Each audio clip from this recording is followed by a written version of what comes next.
की टोजवरती चालवायचं. टोजवरती पूर्ण राहून पूर्णपणे टोज बघा कसे पाहिजे. मग टोज झाल्याच्या नंतर हिलवरती यायचं. हिलवरती चालायचं. हिलवरती चालल्याच्या नंतर मग साईडला असं एक पायाची मोमेंट अशी द्यायची. हे वरती उचललं आणि असं चालायचं. असं एक राऊंड पूर्ण झालं की मग ही आतमध्ये आणि हे पायाच्या हे वरती आणि हे गुडघे खाली असं चालायचं. असं चालून झालं 1 मिनटं की हात छाती समोर आणि गुडघे वरती. गुडघा जो आहे तो हाताच्या तळव्याला लावायचा. कमीत कमी 30 स्टेप्स 20 वेळा झाली पाहिजे. म्हणजे 10 राईट 10 लेफ्ट. त्याच्यानंतर हात मागे ठेवायचे आणि सेम हे सुद्धा 20 वेळा. हे झालं की नंतर मग सेम पुढे रनिंग करायची. सेम तसंच मागे टच करायचं. नंतर साईडला रनिंग. हे झालं की नंतर पाठीमागे मग एका जागेवरती उभं राहायचं. हात कमरेवरती. मानेची एक्सरसाइज सुरुवातीला त्यावेळेला मान पूर्णपणे वरती घेऊन जायची आणि 1 ते 10 काउंट करायचं. 1 ते 10 काउंट झालं की मान परत खाली. हनवटी चेस्टला टच करायची. 1 ते 10 काउंट. मग त्याच्यानंतर साईडला 1 ते 10 काउंट.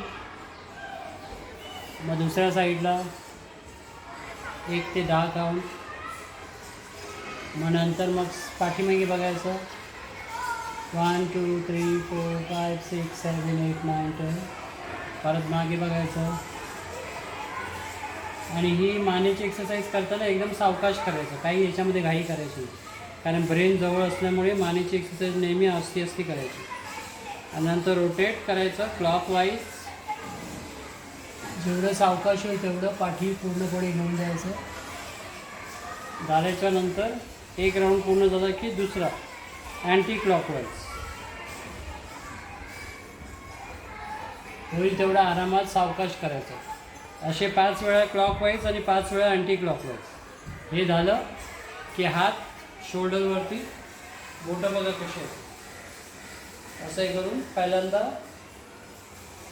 एल्बोज तुमच्या इथे जॉईंट करायचे. पाठी घेऊन जायचं आणि पूर्णपणे मागे असे 10 काउंट करायचे. म्हणजे 1 आणि होईल तेवढं सावकाश करायचं. जेवढं सावकाश एक्सरसाइज होणार तेवढी त्याची इम्पॅक्ट जास्त होणार. आणि एकदा बरोबर समजलं की मग ते पास करायचं. मग 10 काउंट झाल्याच्यानंतर मग पुढून मागे खेळायचं. असं पुढे घ्यायचं आणि मागे करायचं. पुढे करायचं मागे करायचं. असे 10 काउंट झाले की मग वर खाली शोल्डरला असं वरती येण्याचं. परत खाली एकदम स्लो. किती स्लो करता येईल तेवढं स्लो करायचं. आणि एकदा बरोबर समजली मग तुम्ही थोडं फास्ट करू शकता. 10चे काउंट 20 वेळा 20 काउंट वाढवू शकता. हे झालं की नंतर मग close and open. Close and open असे 10 वेळा करायचं. हे झाल्याच्या नंतर ॲल्बोवरती यायचं. ॲल्बो टर्न करायचं. 10 काउंट. सेम हँड चेंज करायचं. 10 काउंट. नंतर दुसरा हात सेम 1 ते 10. मग तो परत सेम 1 ते 10. नंतर हात सरळ करायचं. बोटं बघा एकदम जोडलेली आहेत. आणि रिस्ट फक्त रिस्ट फिरवायची. फक्त रिस्ट फिरली पाहिजे. असे 10 काउंट करायचं. असे 10 काउंट करायचं. एकदा आतमध्ये एकदा बाहेर. आणि हे झाल्याच्या नंतर बोटं घ्यायची एकमेकांवरती ठेवायची आणि ती पुश करायची एकमेकाला. असं जोर लावायचं. एकमेकाला पुश करायचं. ते झाल्याच्या नंतर 10 काउंट झाल्याच्या नंतर बंद करायचं. ओपन करायचं. टाईट बंद करायचं. असं ताकद लावायची बंद करताना. आणि ओपन करताना पण फोर्स करायचं. असं फोर्स लावायचं. बंद करताना ताकद लावायची. ओपन करताना फोर्स लावायचं. आणि मग असे 10 काउंट झाले की पूर्ण हात वरती आणि फिरवायचा. 1 2 3 4 असे 10 वेळा. सेम पाठीमागे घ्यायचं. 4 5 ही पूर्णपणे शोल्डरपासून बोटापर्यंत एक्सरसाइज झाली. मग कमरेवरती यायचं. राईट हँड सरळ वरती घ्यायचं कानाच्या रेषेला. लेफ्ट हँड तुमचा डाव्या पायावरती आणि डाव्या बाजूला वाकायचं. पण वाकताना पायाचे गुडघे सरळ पाहिजे, टो स्ट्रेट. असं 20 काउंट होल्ड करायचं इथे. 1 ते 20. मग आरामात वरती यायचं. मग हात खाली, मग डावा हात वरती सरळ कानाच्या रेषेला. आणि जेव्हा खाली वाकत असतो तेव्हा हात बरोबर कानाला लागूनच पाहिजे. आणि असं 20 काउंट करायचे. हे केल्याने या इकडचं जे हे आहे, फॅट्स आहेत ते थोडं कमी होत जातं असते.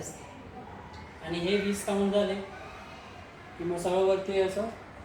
हात उजव्या हाताने डावा पाय पकडायचा, डावा हात कमरेच्या मागे आणि कपाळ जे आहे ते गुडघ्याला लावायचा प्रयत्न करायचा.